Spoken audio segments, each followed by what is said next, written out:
আসসালামু আলাইকুম সবাইকে। আজকে আমরা চলে আসলাম আমাদের প্রোগ্রামিং ভাষার এমসিকিউ সলভ ক্লাস নিয়ে। তো আমরা চলো শুরু করি। আমাদের 1 নম্বর যে এমসিকিউটা আছে সেটা কি বলছে যে নন ভোলাটাইল মেমোরি কোনটি। আমরা কি জানি? আমরা জানি যে মেমোরি দুই প্রকার, একটা হচ্ছে ভোলাটাইল মেমোরি আর একটা হচ্ছে নন ভোলাটাইল মেমোরি। তো ভোলাটাইল মেমোরি নাম শুনে বুঝতে পারছো যে হচ্ছে ভুলা ভুলা ভাব, তার মানে ভুলে যাওয়ার রোগ আছে। তো এই রোগটা কার কার আছে? এই রোগটা আছে হচ্ছে এই র্যামের আছে, ভার্চুয়াল মেমোরির আছে, ক্যাশ মেমোরির আছে। তার মানে ওরা বেশিক্ষণ মনে রাখতে পারে না, ভুলে যায়। তো কতক্ষণ মনে রাখতে পারে? যতক্ষণ আমাদের কম্পিউটার বা পিসির পাওয়ার বা সুইচ আমরা অফ করে না দিই ততক্ষণ তারা মনে রাখে। আর যখনই আমরা পাওয়ার অফ করে দেব তখন কিন্তু, বা কোনো কারণে অফ হয়ে গেল পাওয়ার, তখন কিন্তু এরা ভুলে যাবে। মানে হচ্ছে এদের ভোলাটাইল মেমোরি যেটা আছে এখান থেকে এই ডেটাগুলো ইরেজ হয়ে যাবে। কিন্তু রমের ক্ষেত্রে তেমন কিছু হবে না। রমের ক্ষেত্রে আমাদের ডেটা আর প্রোগ্রাম যেগুলো সেভ করা থাকবে রমে, সেগুলো কিন্তু যতই তুমি পাওয়ার অফ করো বা হচ্ছে সুইচ অফ করো, এগুলো কিন্তু থেকেই যাবে এর মধ্যে। তাহলে নন ভোলাটাইল বা স্থায়ী মেমোরি আমাদের কোনটি দেওয়ালো? যেটা হচ্ছে রম।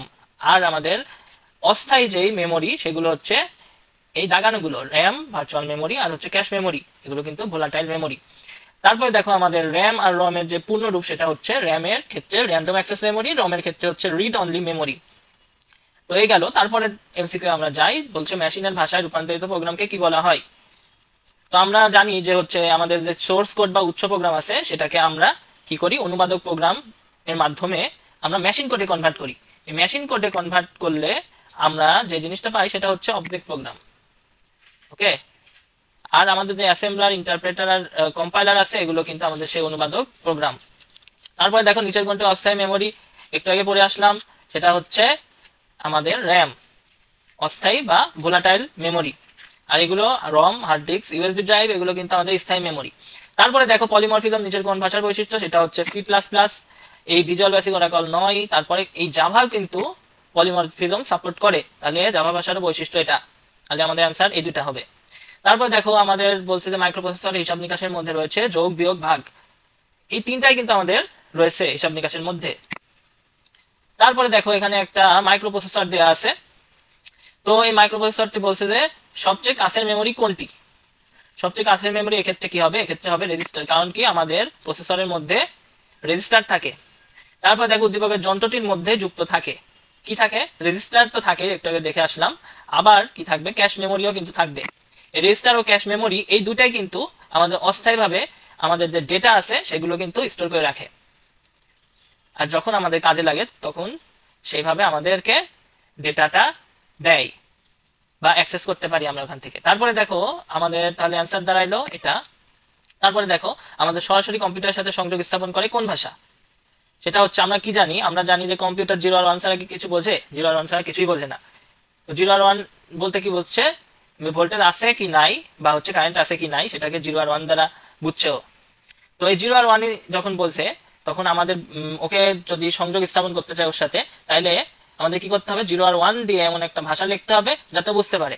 তো এই ভাষাটাই হচ্ছে মেশিন ভাষা। মেশিন ভাষায় 0 আর 1 দিয়ে লেখা হয়। তো মেশিন ভাষা দিয়ে আমরা সরাসরি সংযোগ স্থাপন করতে পারি, যেহেতু কম্পিউটার বুঝতে পারে এটা। আর অ্যাসেম্বলি, এই উচ্চতর, অতি উচ্চতর, এগুলো কিন্তু 0 আর 1 দিয়ে লেখা হয় না। এগুলো হচ্ছে অ্যাসেম্বলির ক্ষেত্রে বিভিন্ন সাংকেতিক চিহ্ন দিয়ে ইউজ করা হয়। তারপরে হচ্ছে উচ্চতর, অতি উচ্চতর ক্ষেত্রে মানুষের ভাষার কাছাকাছি ভাষা দিয়ে আর কি এগুলো লেখা হয়। তো আমাদের সঠিক আনসার হলো এটা। তারপর দেখো প্রোগ্রামিং ভাষা সর্বনিম্ন স্তর কোনটি, সেটা হচ্ছে মেশিন ভাষা হবে। আর হচ্ছে এগুলো হচ্ছে high level, very high level, অতি উচ্চ এগুলো। তো তারপর দেখো কোনটি মধ্যম স্তরের ভাষা। মধ্যম স্তরের ভাষা হচ্ছে সি। তারপরে দেখো এটা হচ্ছে মেশিন ভাষায় অনুদিত হয় কোনটি।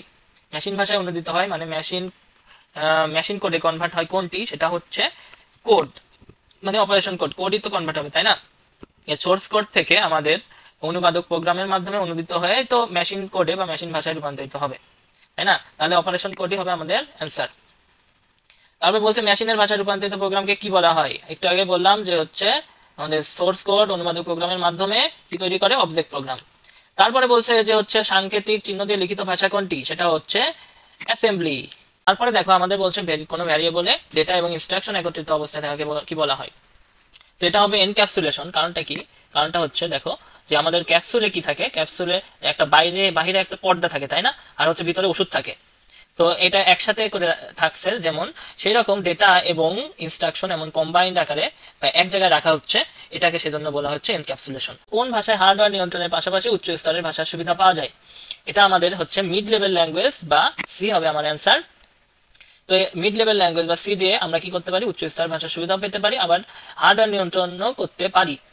হার্ডওয়্যার নিয়ন্ত্রণ মূলত আমরা কি দিয়ে করে থাকি? এটা হচ্ছে মেশিন ল্যাঙ্গুয়েজ বা মেশিন কোড দিয়ে আর হচ্ছে অ্যাসেম্বলি ল্যাঙ্গুয়েজ দিয়ে করে ফেলতে পারি। ওকে, তারপরে দেখো আমাদের পরেরটাই বিট বাইট মেমোরি অ্যাড্রেস নিয়ে কাজ করে কে? সেটা হচ্ছে মেশিন ভাষা, মধ্য স্তরের ভাষা, এই দুইটা ভাষা কাজ করে, কিন্তু উচ্চ স্তরের ভাষা কিন্তু এটা নিয়ে কাজ করে না। তাই আমাদের অ্যান্সার হবে ক নাম্বার। যে প্রোগ্রাম লিখতে মেশিন ভাষা ব্যবহার করা হলে কি হবে? প্রোগ্রাম পরিবর্তন করা কষ্টসাধ্য হয়, হ্যাঁ। দক্ষ প্রোগ্রামার প্রয়োজন হয়, হ্যাঁ। প্রোগ্রাম দ্রুত নির্বাহ হয়, এটাও হ্যাঁ। কারণ কি?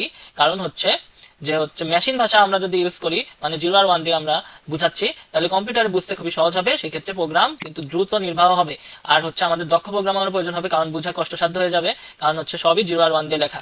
তাহলে আমাদের অ্যান্সার হবে ঘ নাম্বার। তারপর অ্যাসেম্বলি ভাষা হচ্ছে কি? দ্বিতীয় প্রজন্মের ভাষা, এটা ঠিক আছে। তারপর বলছে একটি সাংকেতিক ভাষা, হ্যাঁ এটাও ঠিক আছে। কিন্তু অ্যাসেম্বলি ভাষা এটা কিন্তু এক ধরনের অনুবাদক প্রোগ্রাম নয়, ঠিক আছে। এটার অনুবাদক প্রোগ্রামটা হচ্ছে অ্যাসেম্বলার। অ্যাসেম্বলার হচ্ছে অ্যাসেম্বলি ভাষা অনুবাদক প্রোগ্রাম। তাহলে আমার অ্যান্সার হবে ক নাম্বার। তারপর বলছে যে পলাশকে তার শিক্ষক কম্পিউটারের একটি প্রোগ্রাম তৈরি করতে বলেন, সেই কম্পিউটার ভাষায় ব্যবহৃত দুটি অঙ্ক, দুটি ডিজিট আর হচ্ছে কম্পিউটারের ভাষায় ব্যবহৃত। তো কম্পিউটার বুঝতে পারে এমন কিছু নির্দিষ্ট সংকেত ব্যবহার করে প্রোগ্রামটি তৈরি করলো। তাহলে পলাশ কোন ভাষায় প্রোগ্রামটি তৈরি করলো? সে প্রোগ্রাম তৈরি করলো যেহেতু 0 আর 1 দিয়ে করছে, আবার কম্পিউটার বুঝতে পারছে, তাহলে হবে কি? মেশিন ভাষা। তাহলে পলাশের তৈরিকৃত কোডটি 0 আর 1 দিয়ে তৈরি, হ্যাঁ।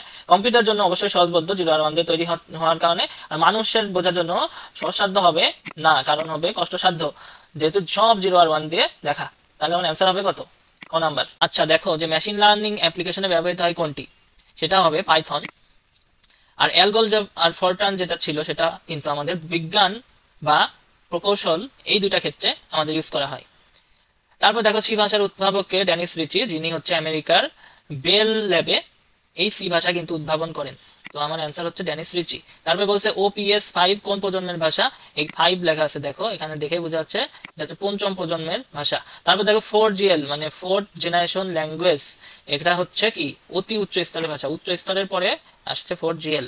তারপরে দেখো চতুর্থ প্রজন্মের ভাষা হলো মানুষের ভাষার কাছাকাছি, হ্যাঁ। তারপর বলছে এটা হচ্ছে SQL। আর হচ্ছে ফরট্রান কিন্তু হবে না, কারণ ফরট্রান হচ্ছে উচ্চ স্তরের ভাষা। তাহলে আমার অ্যান্সার হবে ক। তারপর বলছে মিম একটি কম্পিউটার প্রোগ্রামে SQL ব্যবহার করে ইংরেজি ডেভেলপ করলো, যা মানুষ বুঝতে পারে, মানুষ সহজে বুঝতে পারে, মানে মানুষের ভাষার কাছাকাছি, এবং তা কোনো কম্পিউটারের উপর নির্ভরশীল নয়। একটু আগে পড়ে আসলাম SQL ব্যবহার করছে চতুর্থ প্রজন্মের ভাষা হবে তাহলে। তারপর বলছে যে প্রোগ্রামটি অনুবাদ করার জন্য যে অনুবাদকের প্রয়োজন হবে সেটা হচ্ছে কম্পাইলার আর ইন্টারপ্রেটার, এই দুইটা হবে। কারণ কি? কারণ হচ্ছে আমাদের অ্যাসেম্বলি যেই ভাষায় আমরা হচ্ছে কোড করে থাকি সেটা হচ্ছে অ্যাসেম্বলি কোড, এই অ্যাসেম্বলি কোডকেই কিন্তু শুধুমাত্র অ্যাসেম্বলার অনুবাদ করতে পারে, এছাড়া অন্য অন্য ভাষায় যে কোড করা হয় সেটাকে কিন্তু পারে না। আর কম্পাইলার ইন্টারপ্রেটার সেটা কিন্তু করতে পারে। তাহলে আমাদের অ্যান্সার হবে 2 আর 3। তারপরে দেখো ইন্টারপ্রেটারের কাজ কি? ইন্টারপ্রেটার কি করে? এক লাইন করে অনুবাদ করে, এটা হলো তাহলে আমাদের কারেক্ট অ্যান্সার। অপর দিকে কম্পাইলার কি করে? কম্পাইলার দেখো এই তিনটা জিনিস করে, একসাথে পুরো প্রোগ্রামকে অনুবাদ করে, ঠিক আছে। তারপর ভুল যেগুলো আছে সব একসাথে দেখায়, মানে যা আছে সব একসাথে করে। তারপর ডিবাগিং ও টেস্টিং ধীর গতি সম্পন্ন। কারণটা কি হবে? যে একসাথে যেহেতু পুরোটা প্রোগ্রামকে করছে, তাহলে ডিবাগিং ও টেস্টিং করতেও তুলনামূলক একটু বেশি সময় লাগবে। তারপর দেখো হচ্ছে উচ্চস্তরের ভাষায় লিখিত পুরো প্রোগ্রামটি একসাথে অনুবাদ করে কোনটি? একসাথে অনুবাদ করে একটাই বললাম, কম্পাইলার। তারপরে বলছে যে অনুবাদ প্রোগ্রাম কত প্রকার? সেটা হচ্ছে 3 প্রকার। আমরা জানি যে অনুবাদক প্রোগ্রাম কি কি আছে? অ্যাসেম্বলার, কম্পাইলার আর ইন্টারপ্রেটার। তারপর দেখো অ্যাসেম্বলি ভাষায় লিখিত প্রোগ্রামকে মেশিন ভাষায় বস্তু প্রোগ্রামে অনুবাদ করে। অ্যাসেম্বলি ভাষায় যেহেতু লিখিত আছে, তাহলে অ্যাসেম্বলার ছাড়া আর কেউই এটা অনুবাদ করতে পারবে না, অ্যান্সার হবে ক। তারপর বলছি কোন অনুবাদক প্রোগ্রাম দ্রুত ডিবাগ করে? ডিবাগ দ্রুত হবে যেখানে এক লাইন করে আমি যদি ডিবাগ করি, তাহলে আমার ডিবাগটা কি হবে? দ্রুত হবে। তাহলে কি হবে? সেটা কোথায় হয়? সেটা হচ্ছে ইন্টারপ্রেটারে হয়। তাহলে আমার খ নম্বর অ্যান্সার। তারপরে দেখো যে কম্পাইলারের বৈশিষ্ট্য একটু পড়ে আসলাম, যে একবারে পুরো প্রোগ্রামটাকে অনুবাদ করে, তাহলে টেস্ট আর ডিবাগিং এর ক্ষেত্রে একটু ধীর গতি সম্পন্ন হবে, কিন্তু প্রোগ্রাম নির্ভরটা কিন্তু তাড়াতাড়ি হবে।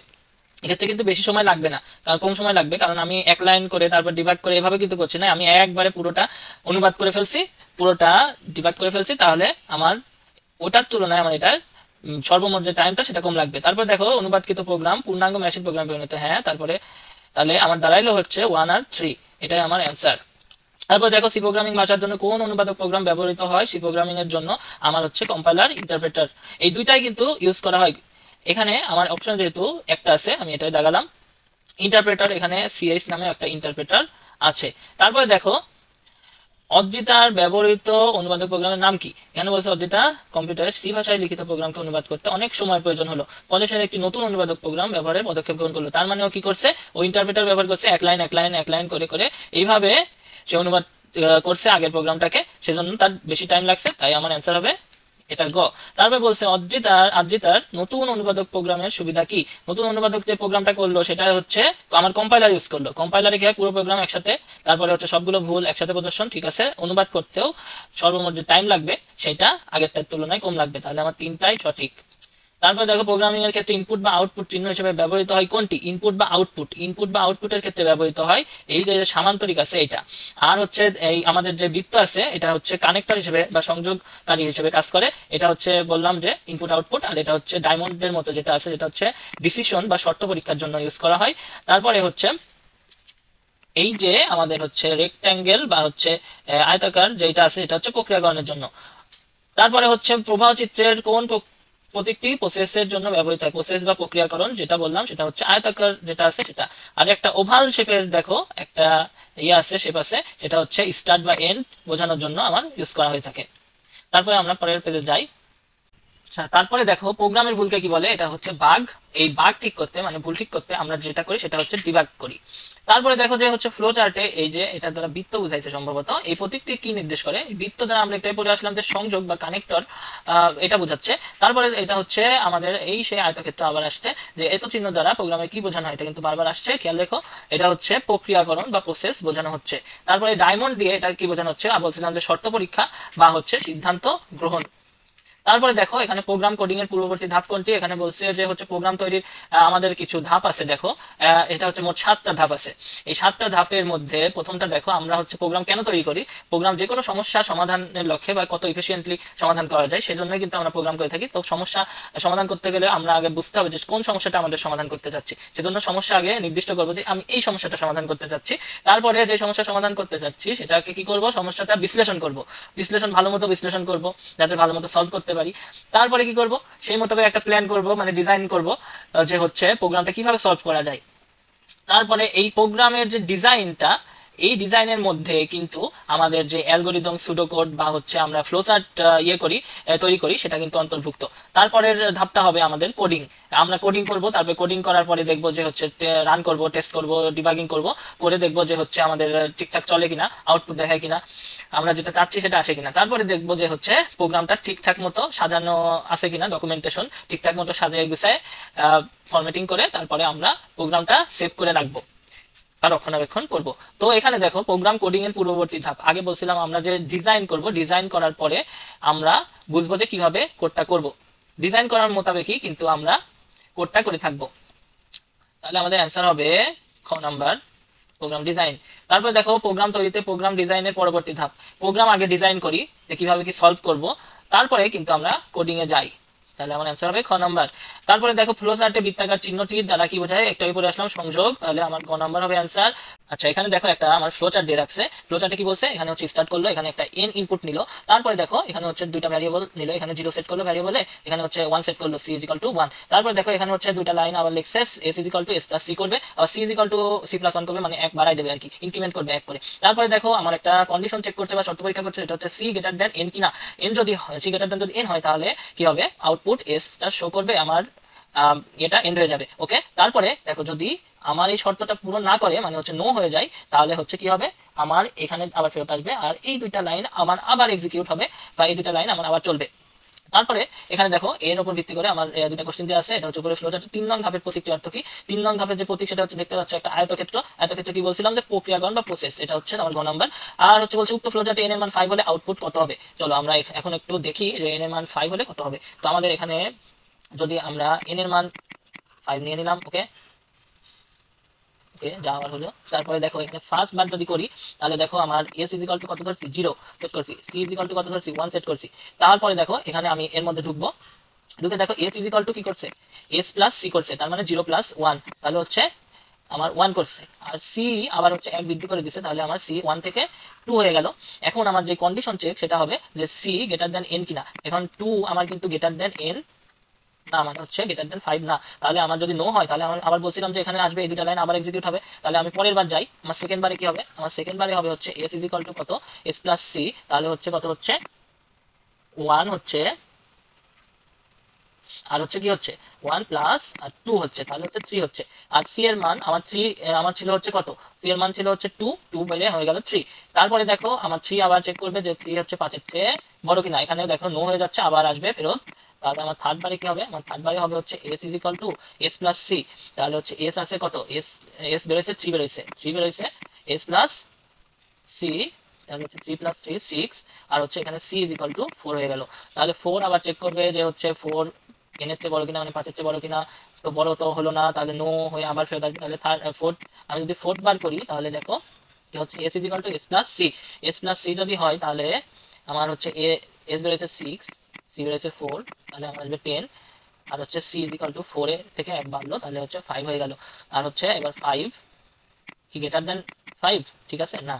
তাহলে হচ্ছে আবার আমার এটা চেক হবে। তাহলে আবার যদি চেক হয় তাহলে কি হবে, তাহলে আমার এস ইজ ইকাল টু কত হইলো, আমার এস ইজ ইকাল টু হবে এস কত ছিল 10 ছিল, তাহলে 10 প্লাস আমার সি ছিল 5, তাহলে হবে 15। আর সি ইজ ইকাল টু কত ছিল, এই যে 5 ছিল, 5 থেকে বেড়ে 6 হয়ে গেল। এবার আবার কন্ডিশন চেক করো, কন্ডিশন চেক করলে দেখো এখন 6 গ্রেটার দেন 5 হয়ে গেছে। তাহলে আমার দেখো এই কন্ডিশনটা ইয়েস হয়ে গেছে, 6 গ্রেটার দেন 5। তাহলে আমার আউটপুট এসটা শো করে দেবে। আমার আউটপুটে কত আছে, আমার আউটপুটে আছে 15, তাহলে 15ই আমার অ্যান্সার হবে। ওকে, কিন্তু এখানে ভুল দেওয়া আছে, এটা হবে না। আচ্ছা, তারপরে দেখো এখানে হচ্ছে ওয়াটারফল মডেলের প্রয়োজনের বিশ্লেষণে কত সময় ব্যয় করা হয়। প্রয়োজনের বিশ্লেষণে এটা হচ্ছে 20 থেকে 40% মুখস্থ। এটা হচ্ছে ওয়াটারফল মডেল ডিজাইনে কোডিং এর সময় ব্যয় করা হয়। কোডিং আর ডিজাইন একটু বেশি সময় লাগবে, 30 থেকে 40%। ইনহেরিটেন্স কোন প্রোগ্রামিং মডেলের বৈশিষ্ট্য, এটা ইনহেরিটেন্স হচ্ছে জাভার বৈশিষ্ট্য। তো জাভা ল্যাঙ্গুয়েজ দিয়ে আমার হচ্ছে অবজেক্ট ওরিয়েন্টেড প্রোগ্রামিং করা হয়। তো অবজেক্ট ওরিয়েন্টেড প্রোগ্রামিং হবে আমার অ্যান্সার। এটা হচ্ছে নিচের কোনটি অবজেক্ট ওরিয়েন্টেড প্রোগ্রামিং ল্যাঙ্গুয়েজ, তো এটা জাভাই হচ্ছে আমার অবজেক্ট ওরিয়েন্টেড প্রোগ্রামিং ল্যাঙ্গুয়েজ। তারপর সি ভাষায় লিখিত প্রোগ্রামিং কোডকে কি বলা হয়, সোর্স কোড। তারপর বলতে সি নামক ভাষার জন্ম কি থেকে, বি থেকে, এটা আমার জানা ছিল না। তারপরে দেখো এখানে হচ্ছে সি প্রোগ্রামের ক্ষেত্রে প্রোগ্রাম কম্পাইল করার জন্য এই কি দয়া করতে চাপতে হয়, প্রোগ্রাম সেভ করার জন্য আমাদের হচ্ছে কন্ট্রোল প্লাস এস চাপতে হয়, তাহলে আমার এটা হবে না।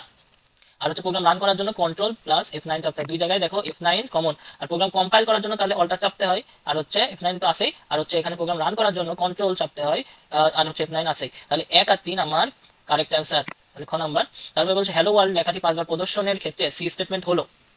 তো এখানে দেখো n ইজ ইকাল টু 1, এখানে 3 ধরনের লুপ দেওয়া আছে। এখানে হচ্ছে 5 বার প্রদর্শনের ক্ষেত্রে দেখাতে হবে আমার কোনটা ঠিক। তো এখানে ফর লুপ আছে, ডু হোয়াইল লুপ, আর হচ্ছে হোয়াইল লুপ আছে। এখানে দেখো এই ফর লুপ আর হোয়াইল লুপে কিন্তু আমার ফার্স্ট যখন এন্ট্রি হয় তখন হচ্ছে আমার কন্ডিশনটা চেক করে, আর যখন হচ্ছে লুপ লুপ এক্সিট হয় তখন আমার কিন্তু এই ডু হোয়াইলের ক্ষেত্রে এই কন্ডিশনটা চেক করছে দেখো সবার লাস্টে, আর এই ফর আর ইসের ক্ষেত্রে কিন্তু সবার সামনে করছে, তাই না। তাহলে দেখো এখন এইটার ক্ষেত্রে আমরা দেখি যে হচ্ছে 1 1 আছে, তাই না। ফার্স্টে 1 থেকে শুরু হলো, তারপরে দেখো 1 কি 6 চেয়ে ছোট, হ্যাঁ ছোট। তাহলে হচ্ছে এখানে ঢুকলো, ঢুকে হচ্ছে প্রিন্ট এফ, তাহলে হচ্ছে হ্যালো ওয়ার্ল্ড একবার প্রিন্ট করলো, তারপরে 1 কে আবার ইনক্রিমেন্ট করলো, তাহলে 2 হয়ে গেল। আবার কন্ডিশন চেক করলো 2 কি লেস দ্যান 6, হ্যাঁ, তাহলে হচ্ছে আবার ঢুকলো, আবার হ্যালো ওয়ার্ল্ড প্রিন্ট করলো, তারপরে আবার এখানে এক ইনক্রিমেন্ট করলো, 3 হইলো। এভাবে চলতে থাকলো। এভাবে কতক্ষণ চলবে দেখো, এখানে যখন 5 লেস দ্যান 6, তখন 5 লেস দ্যান 6 তখন কিন্তু এটা কিন্তু ট্রু আছে। তাহলে হচ্ছে ট্রু যদি হয় তাহলে এখানে আবার ঢুকবে, ঢুকে হ্যালো ওয়ার্ল্ড প্রিন্ট করলো। তারপরে দেখো এখানে যদি 5 থেকে আমি যদি এখানে 6 বানাই দিই, 6 কি লেস দ্যান 6 না, তাহলে আমার লুপটা ব্রেক করে যাবে, আর হচ্ছে মানে লুপ থেকে বের হয়ে যাবে আর কি। তাহলে এটা আমার কয়বার প্রিন্ট হলো, আমার হচ্ছে 1 থেকে 5 পর্যন্ত প্রিন্ট হলো। আমার যখন 6 হয়েছে এটার মান, এন এর মান, তখন কিন্তু লুপটা ব্রেক হয়ে গেছে, মানে লুপের মধ্যে ঢুকে নাই, বুঝছো। তাহলে হচ্ছে 1 2 3 4 5, তাহলে 5 বার আমার প্রিন্ট হলো, এটা কিন্তু ঠিক আছে। তাহলে এখন দেখো, এখন দেখো এখানে হচ্ছে ডু হোয়াইলের ক্ষেত্রে দেখো এখানে হচ্ছে 3 থেকে শুরু করছে, এখানে এক ইনক্রিমেন্ট করছে, এখানে হচ্ছে কন্ডিশন দিছে। মোট 3টা অংশ আছে প্রতিটা লুপের, দেখো সেম।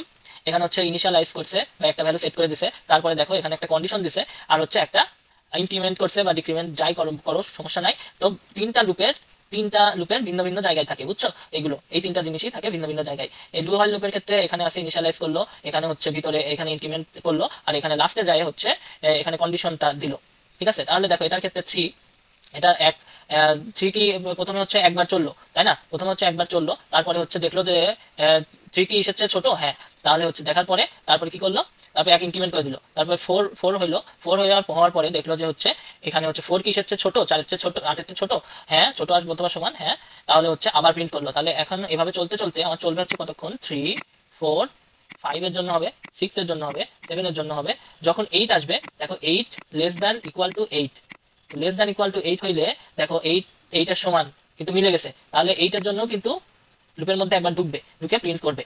তাহলে হচ্ছে কয়বার হলো, 1 2 3 4 5 6, তাহলে হচ্ছে 6 বার প্রিন্ট হলো। আমার কি এটা এটা তাহলে 5 বার হলো না, তাহলে এটা কাটে দিলাম। তারপরে দেখো আমার হচ্ছে কি হবে, আমার হচ্ছে পরেরটার ক্ষেত্রে দেখি, আমার হচ্ছে হোয়াইল লুপ হচ্ছে 5 থেকে শুরু হয়েছে, এটা হচ্ছে লেস দ্যান 10 দেয়া, তাহলে হচ্ছে কি হবে, 5 কি 10 এর চেয়ে ছোট, হ্যাঁ তাহলে প্রিন্ট করবে। তারপরে হচ্ছে এক ইনক্রিমেন্ট করলো 6 কি 10 এর চেয়ে ছোট, হ্যাঁ এভাবে করতে করতে হ্যাঁ হলে এর মধ্যে ঢুকবে আর কি। আর যদি না হয় তাহলে হচ্ছে এই লুপ থেকে বাইরে বের হয়ে যাবে। তাহলে হচ্ছে 5 এর জন্য হলো, 6 এর জন্য হলো, 7 এর জন্য হলো, 8 এর জন্য হলো, 9 লেস দ্যান 10, 9 এর জন্য হলো। কিন্তু যখন 10 হবে, 10 কি লেস দ্যান 10, 10 কি লেস দ্যান 10 না, তাহলে আমার কি হবে, লুপটা ব্রেক করে আমার হচ্ছে চলে যাবে। তাহলে হচ্ছে কি হলো, আমার এই কয়বার প্রিন্ট হইলো, 5 6 7 8 9 এর জন্য আমার হ্যালো ওয়ার্ল্ড প্রিন্ট হলো 5 বার। তাহলে আমার এটাও ঠিক থাকলো, তাহলে আমার এই হবে, অ্যান্সার হবে 1 ও 3।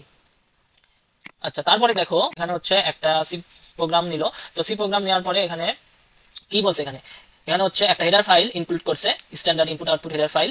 তারপরে এখানে দেখো মেইন ফাংশন আছে, তারপরে এখানে দেখো দুটো ভ্যারিয়েবল এ বি নিয়েছে, তারপর বি ইকুয়াল টু 50 সেট করছে, এ ইকুয়াল টু বি ভাগ 25 করছে, তারপরে 50 ভাগ 25 করলে কত হয়, তাহলে আমার দুইবার যায় না, দুইবার যাওয়ার পরে আমার ভাগশেষ থাকে কত, শূন্য। শূন্য শূন্য থাকার পরে এখানে তো শূন্য চলে আসলো, তাই না, এখানে শূন্য চলে আসার পরে এই শূন্যটাই কিন্তু এ এর মধ্যে জমা থাকবে বা অ্যাসাইন হবে। তাহলে হচ্ছে প্রিন্ট করে দেবো এখন, এই যেহেতু এ ইন্টিজার, তাহলে ইন্টিজারের ফরম্যাট স্পেসিফায়ার আমি %d ইউজ করব। তাহলে হচ্ছে কত হবে, আমার 0টা প্রিন্ট হয়ে যাবে। আমার যদি ইন্টিজার না হয়, আমার ধরো ফ্লোট হইলো, ডেটা টাইপ যদি ফ্লোট হইতো বা হচ্ছে ডাবল হইতো, তাহলে আমার কি কি ফরম্যাট স্পেসিফায়ার ইউজ করা লাগতো। আর যদি হচ্ছে বা ক্যারেক্টার হইতো, তাহলে আমার ফ্লোটের ক্ষেত্রে আমার ইউজ করা লাগতো হচ্ছে %f, আর হচ্ছে ইসের ক্ষেত্রে ডাবলের ক্ষেত্রে কি করা লাগতো, %lf, মানে লং ফ্লোট বোঝানো হয় আর কি। তো ফ্লোট আর এই ডাবল দুটা দিয়ে আর কি ভগ্নাংশ সংখ্যা আমরা অ্যাসাইন করতে পারি এর মধ্যে। তারপরে দেখো এখানে হচ্ছে ক্যারেক্টারের ক্ষেত্রে %c, ক্যারেক্টারের c, পার্সেন্টও c। তো এটার ক্ষেত্রে ইন্টিজারের ক্ষেত্রে আমরা আমরা জানি কি, ইন্টিজারের ক্ষেত্রে আমরা জানি যে হচ্ছে % ইউজ করি, আর হচ্ছে আর কি মেমোরিতে জায়গা নাই, কত জায়গা নাই হচ্ছে 8, সরি 8 না, মেমোরিতে জায়গা নাই হচ্ছে 4 বাইট, মেমোরিতে জায়গা নাই হচ্ছে 4 বাইট, 4 বাইট বা হচ্ছে 32 বিট, ওকে। আর ফ্লোটের ক্ষেত্রেও 4 বাইট নেয় জায়গা, ওকে, বা হচ্ছে 32 বিট, ওকে। আর হচ্ছে ডাবলের ক্ষেত্রে নেয় হচ্ছে 8 বাইট বা 64 বিট, এক বাইটে আমার 8 বিট করে হচ্ছে, তাহলে হচ্ছে 64 বিট, ওকে। যাই হোক এখানে, তারপর ক্যারেক্টারের ক্ষেত্রে আমার নেয় হচ্ছে শুধু 1 বাইট বা 8 বিট, 8 এখানে বিট, ওকে। তো এটা গেল, এখান থেকে এমসিকিউ আসতে পারে। তারপরে দেখো উদ্দীপকের ব্যবহৃত প্রোগ্রামিং ভাষাটি কি, এটা হচ্ছে সি প্রোগ্রামিং, এটা হচ্ছে মিড লেভেল ল্যাঙ্গুয়েজ, ঠিক আছে। মিড লেভেল ল্যাঙ্গুয়েজের পরে এটা হচ্ছে সাধারণ পারপাসে ইউজ করা হয়, তাই জেনারেল পারপাস ল্যাঙ্গুয়েজ, ঠিক আছে। তারপর হচ্ছে কেস সেন্সিটিভ, এখানে যদি ভ্যারিয়েবলের নাম আমি কোনো ধরো এখানে TAM নিলাম, TAM, ওকে, TAM, এটা হচ্ছে টিটা বড় হাতে নিছি, ঠিক আছে। আর হচ্ছে এখানে আরেকটা এনএসি আছে ছোট হাতে। তো এইটা কিন্তু আমার হচ্ছে সিতে দুইটা ভ্যারিয়েবল বলে গণ্য হবে, কারণ কি, মানে এখানে হচ্ছে ফুল আছে, ফুল যে হচ্ছে বড় হাতের অ্যালফাবেটটা সেটা আছে, আর এখানে হচ্ছে ছোট হাতের আছে। তাহলে এটা হচ্ছে কেস সেন্সিটিভ হওয়ায় এটা হচ্ছে দুইটা ভিন্ন ভ্যারিয়েবল হিসেবে ট্রিট করবে এটাকে। তাহলে আমার তিনটাই কিন্তু কারেক্ট অ্যান্সার। তারপর চলো আমরা পরের পেজে যাই। এখানে দেখো যে হচ্ছে সি ভাষার বৈধ চলক কোনটি, বৈধ চলক বলতে এখানে হচ্ছে কোনটা বোঝা যাবে, এখানে হচ্ছে এটা হাইফেন আছে, এটা হচ্ছে @, আছে, এটা হচ্ছে স্পেস আছে, কাজে এই তিনটা হবে না। এখানে দেখো এখানে হচ্ছে কোনো স্পেস নাই, মাঝখানে সুন্দর মতো লিখে দিচ্ছে, তাহলে এটা হবে। তো এখানে সঠিক চলক কোনটি, সঠিক চলক এখানে ফার্স্টে 1 আছে, ফার্স্টে কোনো ডিজিট থাকতে পারবে না, এটা কাটা নাম্বার, এখানে স্পেস আছে একটা, এখানে দেখো একটা স্পেস আছে, তাহলে এটাও কাটা, এটা হবে না। আর এখানে এটা নাম্বার 1, এটা ঠিক আছে, এখানে দেখো হাইফেন আছে, এই হাইফেনের কারণে এটাও কিন্তু হবে না। তো এখানে দেখো চলক তৈরির কিছু নিয়ম আছে, দেখো ফার্স্টে বলছিলাম যে নাম্বার দেওয়া যাবে না, আর হচ্ছে চলকের নামে স্পেস ব্যবহার করা যাবে না, স্পেস এখানে এখানে দিছে, এখানে দিছে, আর এখানে দিছে, এখানে ইউজ করা যাবে না। তারপরে বলছে যে আন্ডারস্কোর ব্যতীত, আন্ডারস্কোর চিহ্ন ব্যতীত অন্য কোনো চিহ্ন ব্যবহার করা যাবে না, এখানে হাইফেন ইউজ করছে, এই হাইফেন দিলে কিন্তু হবে না, শুধুমাত্র এই আন্ডারস্কোর থাকতে পারবে। আন্ডারস্কোর ধরো হচ্ছে এ আন্ডারস্কোর বি, এটা একটা চলক হয়ে গেল, এটা কিন্তু ভ্যালিড চলক, এটা কিন্তু সঠিক চলক, ঠিক আছে। আর যদি এখানে হাইপেন দিয়ে দিতে আন্ডারস্কোরের জায়গায়, তাহলে কিন্তু এটা সঠিক চলক থাকতো না। আর তাহলে দেখো এখন এখানে দেখো ডেটা টাইপ ইন্টিজারের ফরম্যাট স্পেসিফায়ার কত, %d জানি। ফ্লোট টাইপ ডেটা মেমোরিতে কত বাইট জায়গা দখল করে পড়ে আসলাম, এটা হচ্ছে 4 বাইট বা 32 বিট। সি ভাষায় ইন্টিজার ডেটা টাইপ কত বিটের, ফ্লোট আর ইন্টিজার সেম, এখানে হচ্ছে বিট আকারে চাইছে তাহলে 32 বিট হবে, আর যদি বাইট আকারে চাইতো তাহলে ফ্লোটের মতোই 4 বাইট হইতো। ঠিক আছে, সাইন নাম্বারের রেঞ্জ, ডেটার রেঞ্জ কত, ডেটার সাইন নাম্বার ডেটার রেঞ্জ হচ্ছে 2 to the power 7 থেকে 2 to the power 7 থেকে আমার হচ্ছে 2 to the power 7 -1, আচ্ছা এখানে একটা মাইনাস হবে, -2 to the power 7 থেকে -2 to the power 7 -1, তাহলে -2 to the power 7 করলে -128 আছে, এখান থেকে 2 to the power 7 -1 করলে 128 - 1 127 আসে, তাহলে এটা আমার অ্যান্সার। তারপর হচ্ছে চলকের নাম হিসেবে কোনটি সঠিক, এই যে আন্ডারস্কোর থাকলে সঠিক বললাম, এটা সঠিক, এখানে দেখো একটা স্পেস আছে, এখানে হচ্ছে একটা বিস্ময়বোধক চিহ্ন আছে, এটা কিন্তু হবে না। তারপর বলছে গোটু হচ্ছে একটা কিওয়ার্ড, এটা দ্বারাও হবে না। তারপর দেখো সি ভাষায় তোকে কি বলা হয়, \n \t, কি বলা হয়, এগুলোকে বলা হয় হচ্ছে স্কেপ সিকোয়েন্স। তার মানে এটা হচ্ছে \n দিয়ে নিউ লাইনে দেওয়া হয়, আর এটা হচ্ছে ট্যাব দ্বারা ট্যাব স্পেস দেওয়া হয়, মানে একটুখানি জায়গা আর কি ডানে ধরে, আর হচ্ছে ট্যাব এটা হচ্ছে \r দিয়ে আমার হচ্ছে ক্যারেজ রিটার্ন বোঝায়, বা হচ্ছে যে লাইনে ছিলাম ওই লাইনেরই ফার্স্টে চলে আসবে, বুঝছো। তারপর দেখো সি ভাষার ধ্রুবক ঘোষণা করার নিয়ম হলো মানে কনস্ট্যান্ট, এখানে হচ্ছে ফ্লোট পাই, আমি নিলাম ফ্লোট পাই, এখানে 3.1416, তো এখানে হচ্ছে আমি কনস্ট্যান্ট সামনে লিখে দিলেই কিন্তু কনস্ট্যান্ট এটা ঘোষণা হয়ে যাবে। আর হচ্ছে এখানে যদি হ্যাশ ডিফাইন দিই, এটা প্রিপ্রসেসর নাকি যেন বলে হ্যাশ, তারপরে হ্যাশ ডিফাইন পাই দিয়ে যদি এটা করি তাহলে কিন্তু আমার কনস্ট্যান্ট ঘোষণা হয়ে গেল, কিন্তু এটা কিন্তু হলো না, এটা খালি জাস্ট অ্যাসাইন করা হলো, তাহলে এটা কিন্তু আমার হবে না। এই কনস্ট্যান্ট আর এটা এভাবে যদি আমি ডিফাইন করি আর কনস্ট্যান্ট লিখি তাহলে কিন্তু এটা আমি আর চেঞ্জ করতে পারবো না, চেঞ্জ করতে হলে কিন্তু আমার শুধু এখানে চেঞ্জ করা যাবে, তা না হলে আমি এইটা যেখানে যেখানে ইউজ করবো ফাংশনের আমার যেই প্রোগ্রামের ভিতরে সেখানে কিন্তু এইটাই সেট হয়ে থাকবে, এই পাই ভ্যালু এটাই সেট হয়ে থাকবে। ওকে, আমার হবে 1 আর 3। ওকে, তো এখন আমি দেখি হচ্ছে সি ভাষার চলকগুলো লক্ষ্য করো, এখানে আন্ডারস্কোর আছে, বলছে আন্ডারস্কোর থাকলে রাইট, এখানে হচ্ছে এখানে হচ্ছে স্পেস, এখানে এটা দুটো কাটা, তাহলে আমার শুধু 1 রাইট। দেখো এখানে হচ্ছে মেইন একটা ফাংশন আছে, এই ফাংশনের মধ্যে আমি কি নিচ্ছি, এখানে হচ্ছে ফ্লোট ডেটা টাইপের আমি হচ্ছে একটা ভ্যারিয়েবল এন নিচ্ছি, এখানে হচ্ছে স্ক্যানএফ দিয়ে আমি এটা ইনপুট নিচ্ছি, এটা হচ্ছে M%, স্ক্যানএফ দিলে কিন্তু M%, মানে হচ্ছে এন্ড এর সাইনটা M% সাইন বলে, এটা নিতে হয়। তারপরে দেখো এটা হচ্ছে নিলাম, প্রথমে ইনপুট নিলাম, তারপরে হচ্ছে প্রিন্ট করে দিলাম, এটার স্কোয়ার রুট, এটার স্কোয়ার করে রুট স্কোয়ার করে আমি হচ্ছে স্কোয়ার রুট করে আমি হচ্ছে প্রিন্ট করে দিলাম। আর গেট ক্যারেক্টার দিয়ে রাখছে এখানে, তাহলে উদ্দীপক ব্যবহৃত ডেটা টাইপের জন্য কত বাইট মেমরি প্রয়োজন, এখানে দেখো ফ্লোট দিয়া ফ্লোট বলছিলাম যে কত বাইট লাগে, 4 বাইট লাগে। তারপর দেখো উদ্দীপকের আউটপুট দেখানোর জন্য আবশ্যকীয় হেডার ফাইল কত, আউটপুট দেখানোর জন্য আমার হচ্ছে লাগবে কত, দেখো SQRT লাগবে, আর হচ্ছে প্রিন্টএফ, যেহেতু প্রিন্টএফও লাগবে, তো প্রিন্টএফ হচ্ছে কোন হেডার ফাইলের মধ্যে আছে, আমার stdio.h standard input output header ফাইলের যেটা আছে সেটার মধ্যে আছে আমার এই বিল্ট ইন ফাংশনটা, এই প্রিন্টএফ এই ফাইলের আন্ডারে। ওকে, আর হচ্ছে এই SQRT বা স্কয়ার রুট বের করার যেই ফাংশনটা আছে, লাইব্রেরি ফাংশন, সেটা আছে আমার এই math.h হেডার ফাইলের আন্ডারে। তাহলে আমার এই দুইটা জিনিস হলেই আমার এই প্রিন্ট আউটপুটটা দেখাবে আর কি, তাহলে আমার 1 আর 3 আমার অ্যান্সার হয়ে যাচ্ছে। আমার গেট ক্যারেক্টার এটা কিন্তু আমার আছে conio.h হেডার ফাইলের মধ্যে, কিন্তু এটা আমার লাগতেছে না আউটপুট শো করার জন্য। ওকে, তারপর দেখো x এর মান 5 হলে এক্সপ্রেশন x + 15 এর মান কত, x + 15 বলতে কি বোঝায়, x = x + 15 এটাকেই কিন্তু বোঝায় এটা দ্বারা। তাহলে আমরা যদি এটাকে করি তাহলে আমরা পাই কত, x এর মান 5 দেওয়া আছে, 5 + 15 তাহলে আসে কত, আমার 20 আসে, আমার 20, দেখো আমার 20 কিন্তু অ্যান্সার। তারপর দেখো কোনটি রিলেশনাল অপারেটর, আমরা জানি যে হচ্ছে এখানে দুইটা অ্যাসাইন আছে, দুইটা ইকুয়াল চিহ্ন আছে, এটাই আমার রিলেশনাল অপারেটর। তারপরে দেখো আমার x এর ক্ষেত্রে 10 সেট করা আছে, অ্যাসাইন করা আছে, y এর ক্ষেত্রে দেখো x * 5, তারপর দেখো y = আবার কি লিখছে, y ভাগ মডুলাস 3, মানে হচ্ছে এটা ভাগ করে যে ভাগশেষটা আসবে সেটাই আমার y এর মধ্যে বসে যাবে। তাহলে দেখো x এর মান যদি 10 হয়, 10 দিলাম, তারপর দেখো y এর মান তাহলে কত হবে, y এর মান হবে হচ্ছে 10 * 5, 10 * 5 হলে আমার কত আসছে, আমার আসে 50, তাহলে 50 আসার পরে এখানে দেখো, তারপরে দেখো y = y ভাগ মানে মডুলাস 3, তাহলে 50 কে আমি যদি 3 দিয়ে ভাগ করি তাহলে y এর মধ্যে কত থাকবে, 50 কে আমি যদি 3 দিয়ে ভাগ করি তাহলে আমার 16, 3 × 48 আমার থাকে 2, তাহলে y এর মধ্যে আমার বসে যাবে কত, 2, এই 2টা আমার y এর মধ্যে বসে যাবে। এখন উদ্দীপকের চলকের সর্বশেষ মান কত, সর্বশেষ মান আমার 2। তারপর দেখো আমার হচ্ছে পাওয়ার যে ফাংশন আছে, পাওয়ার ফাংশনটা কিন্তু math.h এর মধ্যে আছে, এই ফাংশনটা math.h হেডার ফাইলের মধ্যে। আমাদের যেমন হচ্ছে আমরা ধরো তুমি কোনো একটা কোম্পানির হেড, তোমার আন্ডারে অনেক লোক কাজ করে, তো সেরকমই একটা হচ্ছে হেডার ফাইল থাকবে math.h বা হচ্ছে স্ট্যান্ডার্ড ইনপুট আউটপুট, ওখানে হচ্ছে তোমার ওই হেডার ফাইলের আন্ডারে অনেকগুলো ফাংশন থাকবে, অনেকগুলো ফাংশন ডিফাইন করা থাকবে, তুমি খালি হচ্ছে তোমার প্রোগ্রামের মধ্যে ওগুলো জাস্ট কল করে কাজ করতে পারবে, হেডার ফাইলটা অবশ্যই অ্যাড করা লাগবে। যাই হোক, তাহলে দেখো এখানে হচ্ছে এটা করি, এটা হচ্ছে পাও মানে কি, মানে হচ্ছে পাওয়ারের কাজ করে। এখানে আমার হচ্ছে এখানে ফার্স্টে কত দেয়, এখানে হচ্ছে 12/4, তাহলে হচ্ছে 3 + 1, তাহলে আমার আসে 4 আসে, 4 কমা এখানে 10 কে 4 দিয়ে ভাগ করলে কত আসে, আমার 10 কে যদি আমি 4 দিয়ে ভাগ করি তাহলে আমার অবশিষ্ট থাকে 2, তাই না, অবশিষ্ট থাকে হচ্ছে 2, তাহলে আমার ফাংশনটা আসে এমন পাও হচ্ছে 4 আর 2, 4 আর 2 দ্বারা কি বোঝাচ্ছে 4 এর মাথার উপর 2 হবে, তাহলে 4 স্কয়ার করলে আমার 16 আসে। 16 আসার পরে আমার হচ্ছে এখান থেকে মাইনাস করতে বলছে এখানে 3 into 4 তার মানে 12, তাহলে 16 - 12 যদি করি, 16 - যদি 12 করি তাহলে আমার আসে কত, তাহলে আমার আসতে দেখো 4 আসতেছে আমার অ্যান্সার, তাহলে আমার অ্যান্সার হচ্ছে 4। তারপর দেখো আমার সি ভাষার এক্সপ্রেশন এত পাও, এখানে তোমরা ভালো মতো করতে পারবে আশা করি।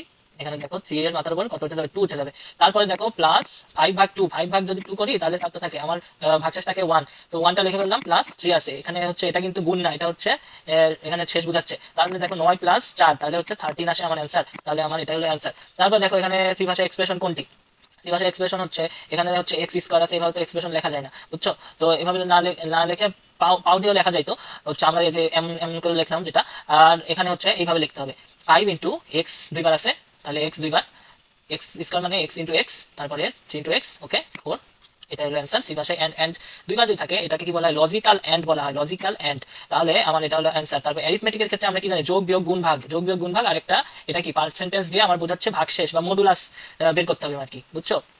তারপরে দেখো রিলেশনাল অপারেটর হচ্ছে কয়টা আছে, 6টা আছে, 1 2 3 4 5 আর 1 6, একটা হলো লেস দ্যান, একটা লেস দ্যান ইকুয়াল, একটা গ্রেটার দ্যান ইকুয়াল, ওকে। তারপর বলছে একটা হচ্ছে ইকুয়াল, একটা হচ্ছে নট ইকুয়াল, ওকে। এটা হচ্ছে রিলেশনাল বোঝাচ্ছে যে ছোট নাকি বড় নাকি সমান নাকি নট সমান নয়, এটা বোঝাচ্ছে, বুঝছো? এটা হচ্ছে রিলেশন বোঝাচ্ছে সম্পর্কটা কেমন। তারপরে বলছে লজিক্যাল বোঝাইতে বলছে যে লজিক গেট পড়ছে না, যে লজিক গেটের and or not logic gate, ওই রকম টাইপের আর কি লজিক। সো এখানে হচ্ছে লজিক্যাল এন্ড, লজিক্যাল অর, আর এটা হচ্ছে লজিক্যাল নট।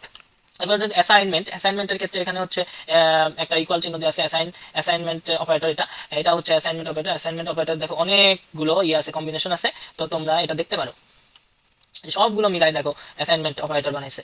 তারপরে দেখো এখানে কোনটি সম্পর্কযুক্ত অপারেটর বা রিলেশন অপারেটর, একটু আগে পড়ে আসলাম, সেটা হচ্ছে আমার ক নম্বরটা হচ্ছে বড় নাকি সমান, সেটা হচ্ছে আমার হলো। তারপরে দেখো এখানে হচ্ছে সি ভাষার রিলেশন অপারেটর কোনটি, সি ভাষার রিলেশন অপারেটর আমার হচ্ছে রিলেশন অপারেটর কোনটি, রিলেশন লেস দ্যান, এই তো লেস দ্যান, ওকে। তারপর সি ভাষায় রিলেশনাল অপারেটর কয় ধরনের, রিলেশন অপারেটর বললাম যে 6 ধরনের, ওকে, এটা এখানে দেওয়া আছে, গ্রেটার দ্যান, লেস দ্যান, ওকে। তারপর বলছে যে কোনটি লজিক্যাল এন্ড অপারেটরের চিহ্ন, লজিক্যাল এন্ড হচ্ছে এন্ড, ওকে, ঠিক আছে। আমরা এবার পরেরটায় যাই, চলো।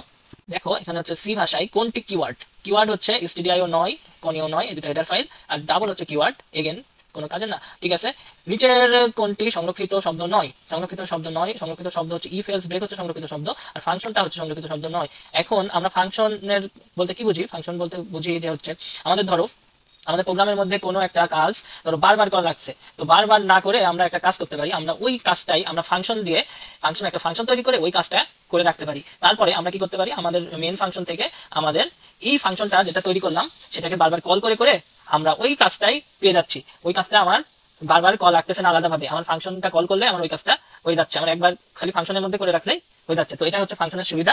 তো সি ভাষায় তারপরটা দেখো যে গাণিতিক অপারেটরের সাহায্যে কি করা যায়, মানে অ্যারিথমেটিক অপারেটর, এখানে কি করা যায়, যোগ বিয়োগ গুণ ভাগ ভাগশেষ সব করা যায়, আর হচ্ছে মানে তুলনা করা যায় না, যেহেতু এটা রিলেশনাল অপারেটর না, তাহলে তুলনা করা যাবে না, খালি যোগ করা যাবে, আর হচ্ছে ভাগশেষ নির্ণয় করা যাবে 1 আর 3। তারপরে বলছে যে হচ্ছে এটা সমতুল্য এক্সপ্রেশন কোনটা, এটা পি এর উপর স্কয়ার আছে, দেখো পি এর উপর যদি স্কয়ার থাকে, এটা পি এর উপর স্কয়ার হলো, তাতে এক্স গুণ আছে প্লাস, এই তো তাহলে এটা ঠিক আছে।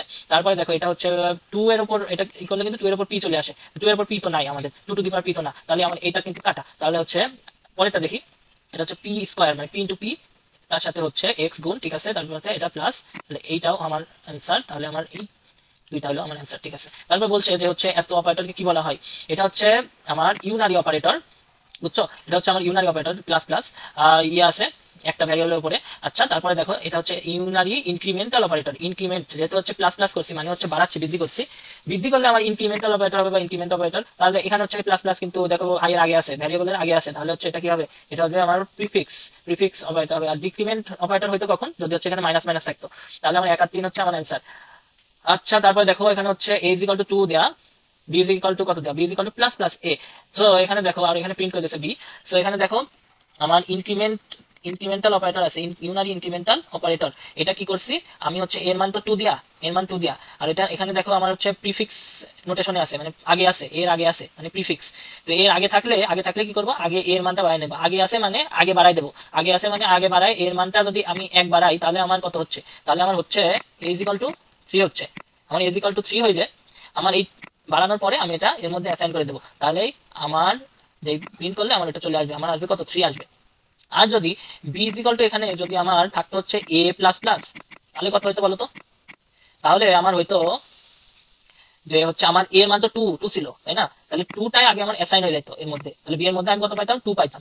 আর পরে যেহেতু পোস্ট নোটেশনে, পোস্টফিক্স নোটেশনে ছিল সেটা, তাহলে আমার এটা এর মানটা আমার পরে বাড়তো, পরে অ্যাসাইন হওয়ার পরে বাড়তো, তাহলে পরে বাড়লে এর মান আমার থ্রি থ্রি হয়তো, ঠিক আছে। তাহলে আমার বি এর মানটা আমি যদি এখানে প্রিন্ট করে দিতাম তখন আমি পাইতাম টু, আর এখানে যেহেতু প্রিফিক্স আছে তাহলে আমি এখন পাবো থ্রি। ঠিক আছে, কনসেপ্ট ক্লিয়ার আশা করি। তারপরে বলছে যে সিনট্যাক্সের কোন পরিবর্তনে আউটপুট ফাইভ হবে। আচ্ছা দেখো এখানে আমার যে সিনট্যাক্সের যে পরিবর্তন সেটা কি বলছে, এখানে হচ্ছে এ ইজ ইকাল টু টু আছে, তাই না? আর এখানে হচ্ছে বি নিয়ে কাজ করছে, তাহলে এই লাইনটাতে কাজ করছে। তাহলে বি ইজ ইকাল টু, আমি যদি দেখি এ প্লাস থ্রি, এর মান কত আছে, এমনি টু আছে, তাই না? টু প্লাস থ্রি করলে আমার কিন্তু ফাইভ চলে আসছে, টু প্লাস থ্রি করলে আমার ফাইভ চলে আসছে। তাহলে এটাই আমার, এটা রিপ্লেস করলে আমার আউটপুট ফাইভ চলে আসছে। তারপর দেখো নিচের কোনটি ইনপুট স্টেটমেন্ট, এটা হচ্ছে স্ক্যানএফ, বোঝা যাচ্ছে। তারপরে হচ্ছে এটা হচ্ছে নিচের কোনটি ভুল স্টেটমেন্ট, ভুল স্টেটমেন্টের ক্ষেত্রে দেখো এখানে ঠিক আছে, স্ক্যানএফ এর ক্ষেত্রে পার্সেন্ট আছে, এম% আছে। এখানে প্রিন্টএফ এর ক্ষেত্রে কিন্তু আমাদের এম% ইউজ করা যাবে না, এটা ইউজ করা যাবে না। তাহলে আমার এইটা আমার ভুল স্টেটমেন্ট, আর এগুলো দেখো ঠিকই আছে। এক্স হলো একটি ইন্টিজার হলে, ইন্টিজার টাইপ হলে ডেটা ইনপুট করার সি ভাষায় স্টেটমেন্ট কোনটি? তো এটা যদি ইন্টিজার টাইপ হয়, ইন্টিজার টাইপ হলে আমার পার্সেন্টেজ ডি, তাই না? সো এখানে পার্সেন্টেজ নাই, এখানে পার্সেন্টেজ এফ, তাহলে এটা আগেই কাটা। পার্সেন্টেজ এর মধ্যে মোকাবেলা হবে এখন। তো দেখো এখানে হচ্ছে ইন্টার টাইপ হলো, এখানে ইনপুট নিচ্ছে আমি। স্ক্যানএফ এর ক্ষেত্রে আমার কিন্তু অবশ্যই অবশ্যই এম% এই চিহ্নটা সেটা কিন্তু দেওয়া লাগবে, তাহলে আমার এটা হবে কারেক্ট অ্যান্সার, এটা কাটা। তাহলে দেখো পরবর্তী লাইনে যাওয়ার জন্য আমার ইউজ করতে হয়তো কি, আমার কিন্তু ব্যাকস্ল্যাশ এন ইউজ করতে হয়তো। এখানে অ্যান্সার ভুল দেওয়া আছে, এখানে দেওয়া আছে হচ্ছে ব্যাকস্ল্যাশ আর, এটা কিন্তু তুমি যে লাইনে আসো ওই লাইনেরই সামনে যাওয়ার জন্য, একদম সামনে যাওয়ার জন্য এটা ইউজ করা যায়, ইউজ করা হয়, এটা কিন্তু এখানে ভুল দেওয়া আছে ব্যাখ্যাটা। আচ্ছা তারপরে দেখো আউটপুট স্টেটমেন্ট হলো, এখানে বলছে প্রিন্টএফ, এখানে হচ্ছে গেটস, গেটস তো না, গেটস তো হচ্ছে ইনপুট স্টেটমেন্ট, আর এটা হচ্ছে পুটসটা হচ্ছে আউটপুট স্টেটমেন্ট, 1 আর 3 এটা অ্যান্সার। তারপরে বলছে stdio কনিও, এটা কনিওর মধ্যে আবার গেট ক্যারেক্টার এই ফাংশনটা আমার আছে এই লাইব্রেরির মধ্যে। ওকে, তাহলে এখানে দেখো মেইন ফাংশনের মধ্যে আমি এ বি সি নিলাম, তিনটা ভ্যালু নিলাম, তিনটা ভ্যালু আমি এখানে নেব। এখন তিনটা ভ্যালু নেওয়া কি ঠিক হবে? এখানে হচ্ছে একটু ভুল আছে, এখানে হচ্ছে এটা হবে না, এটা সম্ভবত হবে না, এখানে একটা হচ্ছে কমা, এটাও হবে না। ঠিক আছে, এখানে এ আর বিটা নিল, এ আর বিটা নেওয়ার পরে C is equal to C কে আমি যদি যেহেতু যোগ করছি, সি এর মধ্যে সাম রাখছি, তাই সি এর মধ্যে আমি জিরো রাখাই ভালো, তা না হলে আগে থেকে একটা হচ্ছে অন্য যে কোনো উল্টাপাল্টা ভ্যালু থাকে, গার্বেজ ভ্যালু বলে যাকে, এখানে হচ্ছে শুধু সি লিখে দিলে একটা গার্বেজ ভ্যালু এর মধ্যে থাকবে। সো এখানে হচ্ছে আমি তাই জিরো দিয়ে করে দিলাম যাতে সাম আমার বের করতে সুবিধা হয়। তাহলে এখানে দেখো সিম্পলি এটাই মনে রাখো, এটা বেশি পেছানোর দরকার নাই। তাহলে C is equal to A plus B, তাহলে জিরো জিরো আছে সি এর মধ্যে, আর হচ্ছে এ আর বি কত নেবো সেটার উপর ডিপেন্ড করতেছে, আর হচ্ছে সি এর মানটা আমি প্রিন্ট করে দিতেছি। ওকে, নিউ লাইনে। তারপর দেখো উদ্দীপকের প্রাপ্ত আউটপুটে সি এর মান প্রদর্শন করবে, হ্যাঁ করবে, সি এর মান প্রদর্শন করবে মানে হচ্ছে যোগফল প্রদর্শন করবে। ঠিক আছে, সি এর মধ্যে তো এ আর বি এর যোগফল, আর হচ্ছে এ আর বি কে মান প্রদর্শন করবে, এ আর বি কে ই করছে, প্রিন্ট করছে, করে নাই তো, তাহলে এটা হবে না, তাহলে এ আর বি, তাহলে মানে 1 আর 2। ওকে, তারপর বলছে উদ্দীপকের প্রোগ্রামের আউটপুটে ভগ্নাংশ মান পেতে হলে ডেটা টাইপ পরিবর্তন করতে হবে অবশ্যই। কারণ এখানে হচ্ছে ইন্টিজার টাইপ আছে, আমার ভগ্নাংশ পাইতে গেলে আমাকে হচ্ছে হয় ডাবল দিতে হবে, ডাবল বা হচ্ছে ফ্লট ডেটা টাইপ ইউজ করতে হবে, তাহলে পার্সেন্ট এফ বা পার্সেন্ট এল আমাকে এখানে ইউজ করতে হবে। ওকে, ফরম্যাট স্পেসিফায়ার পরিবর্তন করতে হবে, ভগ্নাংশ মান ইনপুট দিতে হবে, তাহলে তিনটাই আমার কিন্তু ঠিক। আচ্ছা দেখো এখানে একটা সি প্রোগ্রাম দিয়ে রাখছে, এখানে হচ্ছে হেডার ফাইল আছে, মেইন ফাংশন আছে, সমস্যা নাই, তারপর এক্স আছে, এখানে একটা ফর লুপ দিয়ে রাখছে, ফর লুপে দেখো এক্স ইজ ইকুয়াল টু 5 থেকে শুরু করছে, তো 5 থেকে শুরু করার পরে 5 দেখছে যে হচ্ছে 5 কি 10 এর চেয়ে ছোট বা সমান, হ্যাঁ, তাহলে হচ্ছে কি করবে, তাহলে এর মধ্যে ঢুকবে, লুপের মধ্যে ঢুকে এই কয়টা লাইন আবার এক্সিকিউট করবে। তাহলে দেখো 5 এখানে প্রিন্ট হয়ে যাবে, 5 এক্স এর মান যেহেতু 5 এখন, তো 5 এর মান প্রিন্ট হয়ে গেল। তারপর এখানে দেখো 5 ইকুয়াল টু কি 6 না, তাহলে হচ্ছে ব্রেক করবে না, তাহলে আবার এই লুপে এখানে ঘুরে আসবে, ঘুরে আসার পরে এখানে 5 থেকে আমার 1 ইনক্রিমেন্ট হলো, এই যে এখানে 1 ইনক্রিমেন্ট হলো, তাহলে 6 হয়ে গেল। আবার কন্ডিশন চেক করবে, আবার কন্ডিশন চেক করার পরে দেখবে যে হচ্ছে কন্ডিশন চেক করে দেখলো যে হ্যাঁ কন্ডিশন ট্রু হচ্ছে, তাহলে হচ্ছে এর মধ্যে ঢুকবে, তাহলে ঢুকার পরে আবার 6 প্রিন্ট করে গেল, 6 প্রিন্ট করে ফেললো, 6 প্রিন্ট করার পরে দেখো এই যে 6 ইকুয়াল টু কি 6, হ্যাঁ, তাহলে হচ্ছে কি করবে, লুপটা ব্রেক করে ফেলবে, মানে লুপের বাইরে চলে যাবে। ওকে, তাহলে আমার আউটপুট আসলো কত, তাহলে আমার আউটপুট আসলো 5 6, এটা হলো আমার অ্যান্সার। তারপরে চলো আমরা পরের পেজে যাই। আচ্ছা দেখো এখানে হচ্ছে কি দেওয়া আছে, আমার একটা ফর লুপ দিয়ে একটা প্রবলেম দেওয়া আছে। দেখো তো ফর লুপে কি দেওয়া আছে, আই এর মান 1 সেট করা আছে ইনিশিয়ালি, তারপরে দেখো 5 পর্যন্ত চলছে, লেস দ্যান ইকুয়াল টু 5, তারপরে হচ্ছে দেখো আই প্লাস প্লাস 1 করে বাড়াইছে, তো এখানে কি দেওয়া আছে, আই ইজ ইকুয়াল টু 3 হলে কন্টিনিউ করতে বলছে। আর প্রিন্টএফ হচ্ছে এইচএসসি এক্সাম, তাহলে হচ্ছে বলছে যে হচ্ছে 1 যদি হচ্ছে লেস দ্যান ইকুয়াল টু 5, হ্যাঁ, তাহলে এর মধ্যে ঢুকবে। তাহলে ইফ এবার এটা দেখবে কন্ডিশন চেক করে যে 1 ইজ ইকুয়াল টু 3 কি না, যদি 3 হইতো তাহলে আমার কন্টিনিউ এটা কাজ করতো, কিন্তু 3 না, তাহলে কন্টিনিউ এটা কাজ করবে না, এই লাইনটা স্কিপ করে আমার নিচের লাইনে চলে যাবে। তাহলে প্রিন্টএফ একবার প্রিন্ট হলো এসএসসি এক্সাম, ঠিক আছে। তারপরে এটা ঘুরে আবার এখানে আসবে, তাহলে আই এর মানটা আমার একবারে গেল, আই এর মান একবারে গেলে 2 হয়ে যাবে। তাহলে 2 হয়ে গেলে 2 এই কন্ডিশন চেক করবে, হ্যাঁ। তারপরে হচ্ছে এখানে কন্ডিশন চেক করবে, এটা মিলছে না, তাহলে হচ্ছে নিচের লাইনে আবার চলে আসবে। তাহলে প্রিন্ট করলো আরেকবার, তাহলে 2বার প্রিন্ট হয়ে গেল। আমার প্রিন্ট হলো কয়বার, 2বার। তারপরে যখন আয়ের 2 ছিল, তারপরে আয়ের ভ্যালু হচ্ছে আর এক বাড়লো, 3 হইলো। তা 3 লেস দ্যান ইকুয়াল টু 5, হ্যাঁ। তাহলে হচ্ছে 3 লেস দ্যান ইকুয়াল টু 5 হওয়ার পরে এখানে ঢুকলো। এখন দেখো 3 ইজ ইকুয়াল টু 3, তাহলে বলছে কন্টিনিউ। এখন কন্টিনিউ হলে কি হবে, আমাদের ব্রেক হইলে তো, ব্রেক যদি হইতো তাহলে তো লুপের বাইরে চলে যেত। যদি কন্টিনিউ হয় তাহলে কি হবে, ওই বারের জন্য জাস্ট এর নিচের যে কোড আছে, নিচের সব লাইন স্কিপ করবে, স্কিপ করে আবার কিন্তু এই লুপে ফেরত আসবে। ওকে, লুপে ফেরত আসবে, তারপরে আবার এক ইনক্রিমেন্ট হবে, তাহলে 3 থেকে 4 হয়ে যাবে। তাহলে কি হলো, এবার কিন্তু 3 ইকুয়াল টু 3 এই কন্টিনিউ হয় আমাদের এই নিচের এগুলো সব স্কিপ করে গেল, ওইবারের জন্য সব স্কিপ করে গেল ইটারেশনের জন্য। তারপরে দেখো আবার ঘুরে এখানে চলে আসলো, তাহলে y প্লাস প্লাস হইলে আমার 4 হইলো, 4 লেস দ্যান ইকুয়াল টু 5, ঠিক আছে। তাহলে এখানে ঢুকবে আবার, তাহলে কন্টিনিউ এটার সাথে মিলছে না, তাহলে কন্টিনিউ হবে না, তাহলে আমার এই নিচের লাইনটা এটা প্রিন্ট হবে। তাহলে 3বার প্রিন্ট হলো। আবার আই এর মান যদি আবার একবার হয় তাহলে 5 হইলো, 5 ইজ ইকুয়াল টু 5, তাহলে আবার ঢুকবে, আবার ঢুকে আরেকবার প্রিন্ট করবে।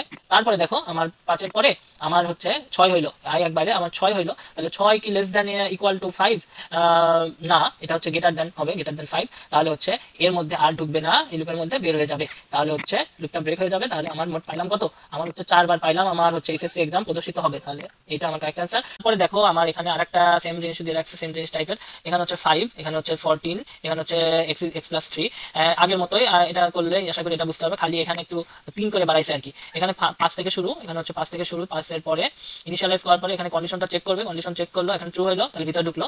তাহলে এটা দেখবে যে হচ্ছে 5 কি ইকুয়াল টু এত, তাহলে না, এটা ইকুয়াল টু না, তাহলে ব্রেক করলো না, এখানে নিচের লাইনটা অন এক্সিকিউট করলো, তাহলে আইসিটি একবার প্রিন্ট হইলো, ঠিক আছে। তাহলে একবার প্রিন্ট হইলো। তারপরে দেখো আমার এটা ঘুরে আসে, এখানে আসলো, তাহলে x is equal two x plus 3, x কত ছিল, 5 ছিল, তো 5 এর সাথে 3 যোগ করবো, তাহলে আমার আসবে কত, আমার আসবে হচ্ছে 8। আমার এই 8টা দেখবে যে হচ্ছে এর থেকে ছোট কিনা বা সমান কিনা, তারপরে এখানে দেখবে, দেখার পরে এটা দেখবে ট্রু, তারপরে এখানে আসবে, এখানে এসে দেখবে 8-এর সাথে এটা মিলাবে, মিললো না, ব্রেক হইলো না, তাহলে আবার নিচের লাইনটা ইয়ে করলো, তাহলে 2বার প্রিন্ট হইলো। তারপরে দেখো আমার 11, 8-এর পরে আমার আবার ইনক্রিমেন্ট করলাম, তাহলে আমার এখানে x এর ভ্যালু এখন কত, 8, 8-এর সাথে আবার 3 যোগ করলে আমার 11 হবে। 11 এখন কি হচ্ছে ছোট, হ্যাঁ, ছোট, তাহলে হচ্ছে এর মধ্যে ঢুকবে। তাহলে এখন দেখো এখন 11 ইকুয়াল টু 11 হয়ে গেছে, তাহলে কি হবে, এর নিচে যে লাইনটা আছে ব্রেক, সেটা এক্সিকিউট করবে, মানে রান করবে, তাহলে হচ্ছে কি হবে, আমার কন্ট্রোলটা লুপের বাইরে চলে যাবে, মানে আমি লুপ থেকে বাইরে হয়ে যাব। তাহলে আমার মোট প্রিন্ট হলো কয়বার, আমার প্রিন্ট হলো মোট 2বার, তাহলে আমার আইসিটি লেখাটি প্রদর্শিত হলো 2বার। এখন দেখো ব্রেকের পরিবর্তে কি দেওয়া আছে, কন্টিনিউ দেওয়া আছে। সো আমি এখানে যদি ব্রেক না দিয়ে আমি দিতাম হচ্ছে কন্টিনিউ যদি দিতাম তাহলে কি হইতো, আমার হচ্ছে যখন ধরো আমার 3 করে তো বাড়তে আছে, আমার 5-এর জন্য হইতো, আমার 8-এর জন্য একবার হইতো, আমার হচ্ছে 11-এর জন্য আবার ধরো আমার 11-এর জন্য মিলে যাইতো, তখন হচ্ছে কন্টিনিউ এটা ইয়ে হইতো, এক্সিকিউট হইতো। তাহলে এর নিচে যে আইসিটি লেখা ইয়েটা আছে, প্রিন্টটা আছে, এটা কিন্তু তখন কাজ করতো না। তারপরে আবার লুপ ঘুরে আবার এটা ইনক্রিমেন্ট হয়ে 11 থেকে 14 হয়ে যাইতো। তাহলে আমার 2বার যে প্রিন্ট হয়ে আসে, তারপরে আমার 14 হয়েছে, এখানে 11 থেকে ঘুরে আসে 14 হইলো, 14 হওয়ার পর 14 ইকুয়াল টু 14, তাহলে আবার এর মধ্যে ঢুকবে, তাহলে এটা হইলো না, এ কন্টিনিউ কাজ করবে না। তারপরে এখানে 3বার আমার প্রিন্ট হয়ে গেল অলরেডি।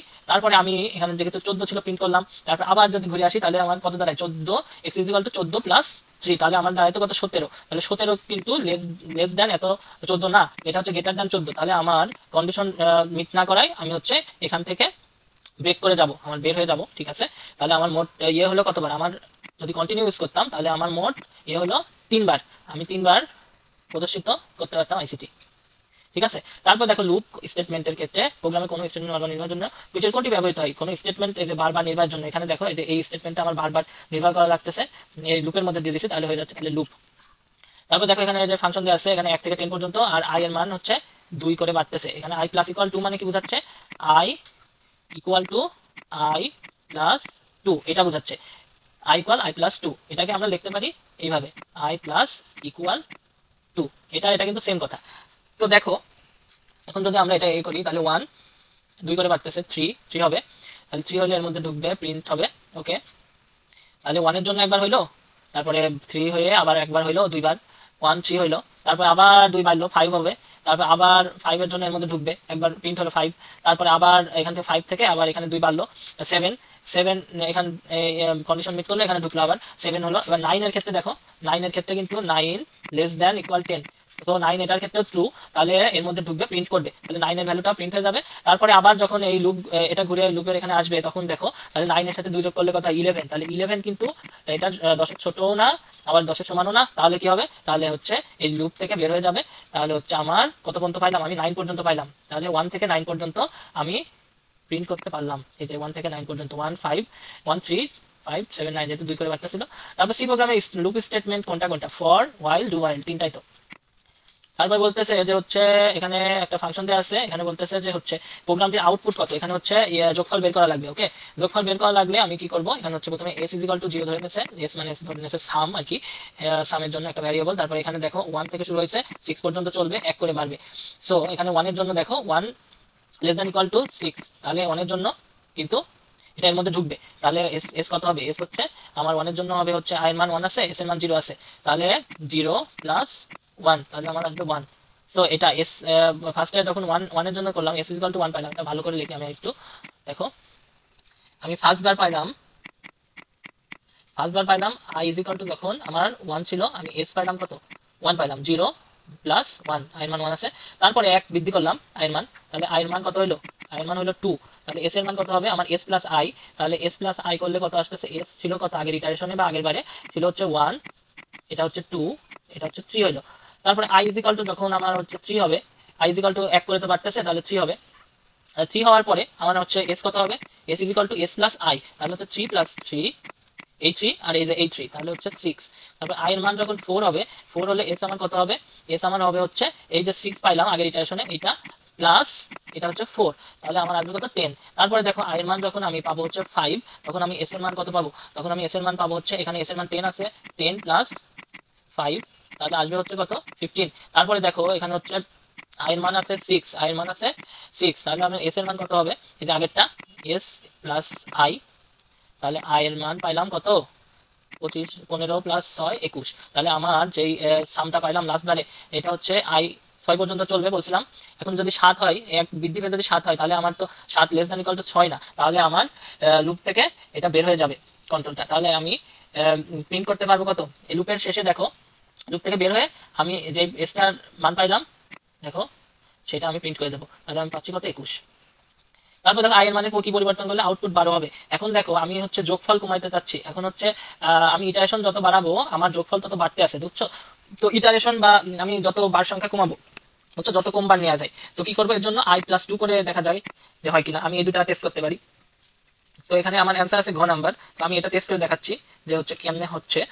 তো i এর মান 2 থেকে শুরু, i এর মান যদি 2 থেকে শুরু করি, তাহলে হচ্ছে i ইজ ইকুয়াল টু 2, এখানে ফর এর মধ্যে i ইজ ইকুয়াল টু 2 থাকবে, i হচ্ছে লেস দ্যান ইকুয়াল টু 6 ছিল তাই থাকবে, আর i ইকুয়াল i প্লাস 2, তাহলে কি হবে, তাহলে হচ্ছে i এর মান যখন 2 হবে, i এর মান যখন 2 হবে তখন s এর মান কত হবে, s is equal two, s এর মান কিন্তু 0 সেট করা ছিল, তাহলে 0 প্লাস 2 তার মানে 2, তারপরে ধরো তো এটা হইলো, তারপরে কি হবে, তারপরে এখান থেকে আবার 2 বাড়বে i এর মান, i এর মান হবে কত 4, তো 4 হলে s এর মান কত হবে, s প্লাস i মানে 2, এই যে 2 আগের বারের, এখানে হচ্ছে 4, তাহলে 6, আর i এর ভ্যালু যখন হচ্ছে এবার হচ্ছে i ভ্যালু 4 থেকে আবার 2 বাড়লো, তাহলে 6 হবে, তাহলে হচ্ছে s is equal two s plus i, 6 plus, তাহলে 6 প্লাস 6 তাহলে আসবে 12, তাহলে আমার আউটপুট আসবে কত, আউটপুট আসবে আমার 12 আসবে। আমার যখন i এর ভ্যালু আরো যদি 2 বাড়ে তাহলে তো আমার 8 হয়ে যাবে, আমার যদি 8 হয় তাহলে আমার কি এই কন্ডিশনটা ঠিকঠাক থাকবে, যদি কন্ডিশন ঠিকঠাক না থাকে তাহলে আমার তো লুপের মধ্যে ঢুকবে না, তাই না। তো লুপের বাইরে বের হয়ে যাবে, বাইরে বের হয়ে যাওয়ার পরে আমার লাস্টে কত ছিল 12 পর্যন্ত পাইছিলাম, তো 12টাই আমার প্রিন্ট করে দেবে, তো আউটপুট 12 আসবে এটার ক্ষেত্রে, বোঝা গেল আশা করি। তারপরে এখানে দেখো আর একটা সি প্রোগ্রাম আছে, এখানে দেখো i 1 আছে, 5 পর্যন্ত চলবে, এক এক করে বাড়বে, তো এটা দেখে বোঝা যাচ্ছে। তারপর দেখো কোনটি কাউন্টার ডিক্লারেশন মানে কি, ডিক্লেয়ার করা যে আমার একটা i নামে ভ্যারিয়েবল আছে বা হচ্ছে কাউন্টার ভ্যারিয়েবল আছে, এটা হচ্ছে আমার ডিক্লারেশন ইন্টিজার i, এটা হচ্ছে আমার কি, এটা হচ্ছে আমার ইনক্রিমেন্ট করলাম, এটা ইনক্রিমেন্ট করতেছি, তারপর এটা হচ্ছে ইনিশিয়ালাইজ করছি বা অ্যাসাইন করছি ভ্যালু, এটা হচ্ছে আমার কন্ডিশন দিচ্ছি, বুঝছো। তারপরে এখানে দেখো উদ্দীপকে প্রোগ্রামটি ফর লুপ ছাড়াও বাস্তবায়ন করা যাবে, কিভাবে করা যাবে, ইফ দিয়ে আমি যদি ইফ এত হয় তাহলে আমি গো টু এত লাইন যদি করি, তাইলে আমরা এখানে যেমন যে প্রিন্ট হইতেছিল এই লাইনটা আমার হচ্ছে কয়বার প্রিন্ট হয়েছে, 1 থেকে এক এক করে বাড়ছে 1 থেকে 5 বার, তাহলে 5 বার প্রিন্ট হয়েছে আমার এই লাইনটা আমি যদি 5 বার প্রিন্ট করতে চাইতাম, তাহলে ইফ যদি এত হয়, if I is equal two এত, তাহলে গো টু লাইন এত, বা এই টাইপের কিছু একটা দিয়ে তো গো টু ইউজ করে আমরা করতে পারি। তারপর দেখো ডু হোয়াইল লুপ যদি ইউজ করতাম এখানে, তাহলে কি হইতো, এখানে কিছুই না, এই তিনটা জিনিসই 3 জায়গায় দেওয়া লাগতো। তাহলে integer I is equal two কত দিতাম তখন, integer I is equal two এখানে দিতাম 1, আর এগুলো ভুলে যাও, এগুলো হচ্ছে ডু দিতাম তখন। ডু দেওয়ার পরে এখানে হচ্ছে এই যে প্রিন্ট দিতাম, এখানে হচ্ছে প্রিন্ট দিতাম %d ওকে, আর এখানে হচ্ছে আই। তারপরে হচ্ছে হোয়াইলটা কোথায় দিতাম, হোয়াইলটা এখানে দিতাম। ও আর একটা জিনিস ছিল, ভিতরে হচ্ছে কি করতাম, লুপের ভিতরে আই একটা প্লাস প্লাস করে দিতাম, তাহলে আমার কাজ হয়ে যেত। আর হোয়াইলের মধ্যে কি করতাম, হোয়াইলের মধ্যে আমার কন্ডিশনটা দিয়ে দিতাম আই লেস দ্যান ইকুয়াল 5, তাহলে কিন্তু আমার এই ডু হোয়াইল দিয়ে কাজটা হয়ে যেত। ওকে, তারপরে দেখো, তারপরে হচ্ছে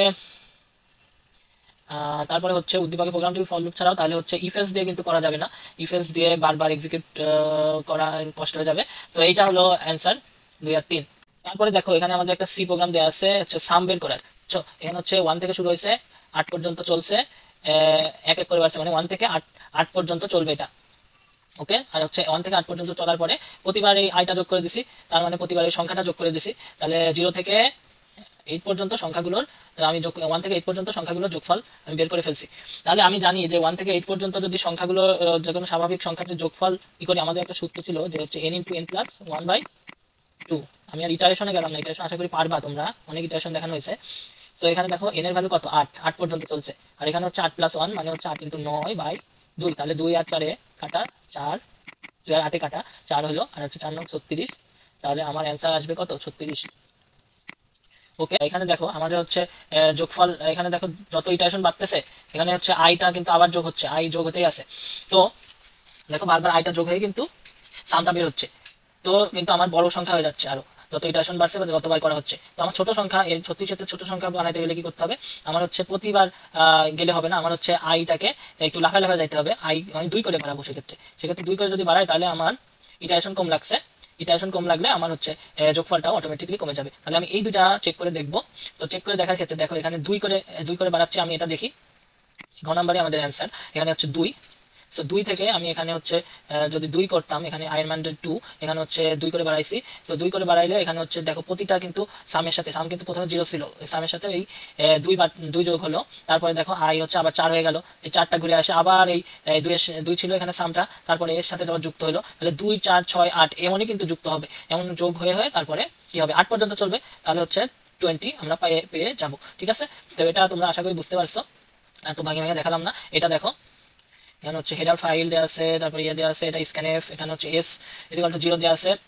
ফার্স্ট এনটা নিয়ে নিছো ইনপুট আকারে, ইনপুট নিয়ে তারপরে কি করছো তুমি এখান থেকে সাম বের করছো কয়টা, সাম বের করছো 1 থেকে n এর ভ্যালু যতটা, কিবোর্ডে যদি 5 টাইপ করি, 5 টাইপ করলে কি হবে, আমার হচ্ছে ইনপুট, কিবোর্ড থেকে ইনপুটটা নেবে অবশ্যই, ইনপুট কিসের ইনপুট নেবে, n এর ইনপুট। তো n এর মধ্যে কি ঢুকবে, n এর মধ্যে ঢুকবে হচ্ছে 5, তাহলে এখানে n এর জায়গায় হচ্ছে বসবে আমার 5। তো 5 বসার পরে আই 1 থেকে 5 পর্যন্ত এক এক করে বৃদ্ধি পাচ্ছে, তাহলে হচ্ছে 5 পর্যন্ত চলবে। 5 পর্যন্ত চলার পরে এখানে দেখো এখানে 0 সেট করা ছিল, s = s + i, এটা হচ্ছে সাম বের করছো, 1 থেকে 5 পর্যন্ত সাম বের করে প্রিন্ট করে দিচ্ছ, তাহলে 1 থেকে 5 পর্যন্ত, তাহলে n এর মান হচ্ছে 5, তাহলে 5 × i + 1 ভাগ হচ্ছে কত, 2, কোথায় উঠে গেছে দেখো, তাহলে দেখো এখানে হচ্ছে 5 × 6 ভাগ হচ্ছে 2, তার মানে 5 × 30 ভাগ 2 15। তো 15 আমাদের হচ্ছে অ্যান্সার। আচ্ছা, এখানে দেখো যে ফলাফল 55 পেতে লুপ স্টেটমেন্টে কি ধরনের পরিবর্তন আনতে হবে। সো আমাদের এই লাইনটা চেঞ্জ করছে, এস, এই যে এই লাইনটা। সো এখানে দেখো আমার হচ্ছে 1 থেকে 5 পর্যন্তই কিন্তু চলছে এখনো লুপটা, কিন্তু এই লাইনটা শুধু চেঞ্জ হয়েছে। সো এখানে 55 পাইতে গেলে আমাকে হচ্ছে এখানে গুণ করতে হবে। সো গুণ না করলে আমি কিন্তু বড় একটা যোগফল পাবো না। সো আমি এখানে প্রথমে এমন করে দেখবো যে হচ্ছে একবার গুণ করে দেখবো, তারপর 2বার গুণ করে দেখবো, যেটা আর কি মনে হয় এটা দিয়ে শুরু করতে পারো তুমি, বা এটা দিয়ে শুরু করতে পারো, করে দেখতে পারো। তো ছোটটা দিয়ে শুরু করা ভালো, কারণ এটা করতে টাইম লাগে। তো ছোটটা দিয়ে শুরু করলে তুমি দেখবা যে পরে মিলে গেলে তো ভালো, না মিললে একটু টাইম লস হতে পারে পরবর্তীতে। তারপরে দেখো, তো এখানে আমরা কি করতে পারি, s = s + i * i। So এখানে হচ্ছে এই লাইনটা দ্বারা প্রতিস্থাপন করে দেবো, তারপরে হচ্ছে এখানে আবার যথারীতি যেমন করছিলাম, এখানে খালি প্লাসের এখানে খালি হচ্ছে একটা i গুণ হবে, আয়ের সাথে একটা i গুণ হয়ে এখানে এর সাথে যোগ হয়ে যাবে। প্রতিবার এমন করবো 1 থেকে 5 পর্যন্ত আমি এটা করে যোগফলটা বের করবো, যোগফল বের করলে আশা করি তোমরা 55 পেয়ে যাবা। এটা আর বিস্তারিত করে দেখালাম না, এটা আশা করি তোমরা করতে পারবা। আচ্ছা, আমরা পরের পেজে যাই। আচ্ছা, এখানে দেখো যে একই ধরনের ডেটা সংরক্ষণ করে কে, কোনটি, সেটা হচ্ছে আমাদের অ্যারে। তারপর দেখো একটি স্ট্রিং এর দৈর্ঘ্য বের করার জন্য কোন লাইব্রেরি ফাংশন ব্যবহার করা হয়, সেটা হচ্ছে স্ট্রিং এর দৈর্ঘ্য না, লেন্থ। তাহলে স্ট্রিং লেন্থ, এসটিআর লেন্থ, এটা হচ্ছে স্ট্রিং লেন্থ। ওকে, আর এসটিআর কম্পেয়ার, এটা হচ্ছে দ্বারা বোঝায় স্ট্রিং কম্পেয়ার করি এটা দ্বারা, এর মাধ্যমে। তারপর স্ট্রিং কনক্যাটেনেশন, এটা দ্বারা বোঝায় এসটিআর ক্যাট। ওকে, কনক্যাটেনেশন মানে হচ্ছে একটার পিছনে আরেকটা লাগানো আর কি, মানে একটা সাথে একটা জোড়া লাগানো। আর এটা হচ্ছে কম্পেয়ার করা, মানে হচ্ছে ইয়ে করা আর কি, বুঝছো? সো তারপর দেখো সি ভাষায় সমজাতীয় ডেটা সংরক্ষণের জন্য কোনটি ব্যবহার করা? সমজাতীয় ডেটা, সমজাতীয় হইলেই সেটা আমার অ্যারে সমজাতীয়।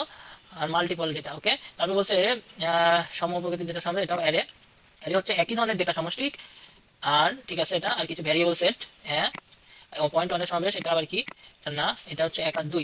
সো আমরা অ্যারে অ্যারে ডিক্লেয়ার করি কখন? আমার যখন একই ধরনের অনেকগুলো ভ্যারিয়েবল লাগবে। আমার ধরো লাগবে হচ্ছে ফ্লট, ফ্লট লাগবে এ, ফ্লট লাগবে অনেকগুলো, 50টা ফ্লটের আমার হচ্ছে ইয়ে লাগবে, বুঝছো? 50টা ফ্লটের ভ্যারিয়েবল লাগবে।